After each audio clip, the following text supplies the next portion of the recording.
দেশকে স্বাধীন করার জন্য শুধু স্বাধীনতার যোদ্ধা যারা আমরা ছিলাম, যারা খালি পায়ে যুদ্ধ করেছে, যারা হাফ প্যান্ট পরে যুদ্ধ করেছে, যারা প্রতিবেশী ভারতে, মেঘালয়ে, আসামে, কলকাতায়, ত্রিপুরায় আশ্রয় নিয়ে যে পাকিস্তান কোনোদিনও পূর্ব পাকিস্তানের মানুষকে ভালোবাসতে পারে না, তার প্রমাণ ৭৯-এর গণ আন্দোলন। সে আন্দোলন থেকে শুরু করে পাকিস্তান যে কদিনই ইস্ট পাকিস্তান, পূর্ব পাকিস্তানকে শোষণ করেছে, বিগত দিনে আন্দোলনের একটি পরীক্ষিত সংগঠন। আজকে বৃহস্পতিবার, আগামীকাল পবিত্র জুম্মার দিন শুক্রবার, এমন একটা বিষয়ে অবতারণা করে বাংলাদেশের আন্দোলনের সকল পর্যায়ে যে ব্যক্তিটি দীর্ঘদিন আমার সাথে, আমার সহযোদ্ধাদের সাথে কাজ করেছে, যাকে আমি আজকে গত ২০ বছর যাবৎ দেখতে পেয়েছি মানুষের কথা বলার অধিকার প্রতিষ্ঠার জন্য, ছোট ভাই রফিকুল ইসলাম রিপন আজকে অনেক সুবক্তা বাংলাদেশের সমসাময়িক রাজনীতি নিয়ে অনেকগুলো কথা বলেছেন।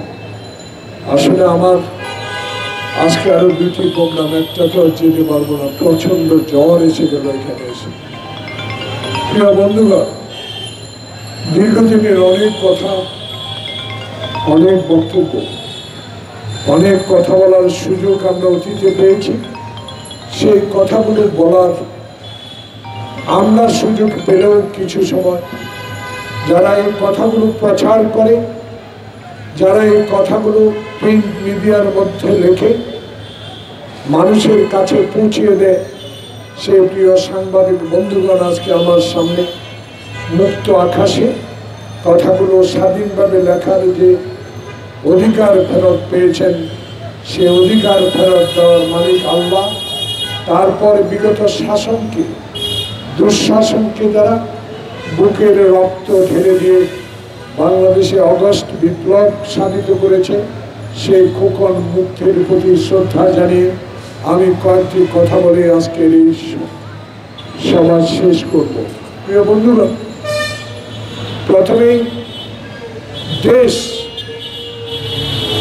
না খেয়ে, শুধু কুমড়া খেয়ে ট্রেনিং নিয়ে বাংলাদেশে ৯ মাস বিশ্বের সর্বশ্রেষ্ঠ একটি সেনাবাহিনীর সাথে যুদ্ধ করার সুযোগ পেয়েছিলাম।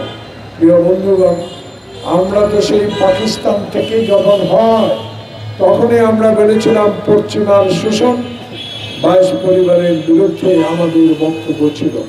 ৬৯-এর গণ আন্দোলন থেকে ৬৯ যারা আন্দোলন করে আমাদেরকে দেখিয়ে দিয়েছে, আপনারা যারা আমার বয়স, যারা ইতিহাস পড়েন, তারা দেখেছেন কোনোদিনও ভালো চোখে, সুন্দর চোখে পূর্ব পাকিস্তানের মানুষকে তারা কোনোদিনও গ্রহণ করতে পারে না। সেই কারণে আজকে বাংলাদেশ, সেই কারণে আজকে বাংলাদেশের স্বাধীন পতাকা।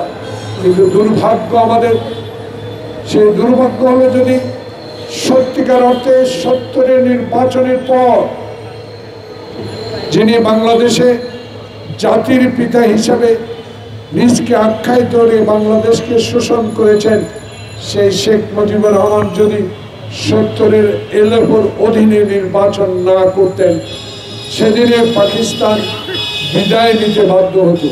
সেদিন যদি হুঙ্কার যেভাবে উনি ছাড়েন, সেভাবে যদি বলতেন আমি পাকিস্তান ইয়ার অধীনে, আমি এলএফওর অধীনে কোনো নির্বাচন করব না, সেদিন আমরা যারা ছাত্র রাজনীতি করেছিলাম, ঢাকা বিশ্ববিদ্যালয়ে যারা আমরা এই পাকিস্তানের বিরুদ্ধে কথা বলার সুযোগ পেয়েছিলাম, তখন শেখ মুজিবুর রহমানকে আমরা বোঝাতে চেষ্টা করেছিলাম আর কোনোদিনও পাকিস্তানের প্রধানমন্ত্রী হতে চাইেন না, কারণ পাকিস্তান ইস্ট পাকিস্তানের লোককে কোনোদিনও ভালো চোখে দেখে না। সেদিন আমাদের কথা না শুনে পাকিস্তান ইয়াহিয়া ভুট্টোর সাথে ৭০-এর নির্বাচনের পর একক সংখ্যাগরিষ্ঠতার জোরে পাকিস্তানের প্রধানমন্ত্রী যিনি হতে চেয়েছিলেন, সেই শেখ মুজিবুর রহমান আজকে কোথায়? তার কন্যা আজকে কোথায়? সেদিন যদি স্বাধীনতার পর শেখ মুজিবুর রহমান যে কোনো প্রকারে হোক বাংলাদেশে ফেরত আসলেন, কিন্তু সেদিন যদি শেখ মুজিবুর রহমান একটি ছড়ি হাতে